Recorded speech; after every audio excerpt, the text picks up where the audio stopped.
आं हसायैनो दिनै हारसिं जालांबाय। सोरखौबा थार गोसोजों मोजां मोनना गोरोन्थि खालामबाय।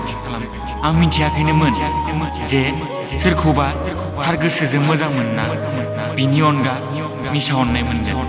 नाथाय दिनै आं नोंखौ खोमानानै बुजिनो हादों जे थार गोसोजों मोजां मोननायनि अनगा गोसोआव दुखुसो मोननाय जायो।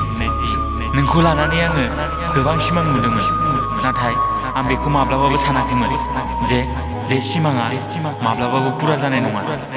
आं मा गोरोन्थिनि थाखाय बिदि दुखु मोनदों आं बेखौ मिन्थिया, नाथाय आं बेखौ मिन्थियो जे आं नोंखौ दिनैबो एसेबां मोजां मोनो जिमान गोदो मोनदों। आं नोंखौ इमान अनदोंमोन, नाथाय नों आंनि अननाय आरो मोजां मोननायखौ एसेबो बुजियासै। आंनि मोजां मोननायखौ बदनाम खालामबाय नों, आंनि अननायखौ गाना थांबाय नों। खेबसेबो सानासै आं जे बोरै थांना थागोन नोंनि अनगा। खेबसेबो सोङासै नों आं जे मा नागिरो। आं नोंनिफ्राय खालि थार मोजां मोननायखौल' नागिरदोंमोन, नाथाय नों आंनो दुखुसो होलांबाय। नों खुसियै था, आंलाय मा थागोन बिदिनो जिउ जोबजासिम। माब्लाबा सिरि जायगायाव जिरायना हारसिङै बहुद गाबो। गुटे हर नोंनि खोथा सानै सानै बिखा सालायो।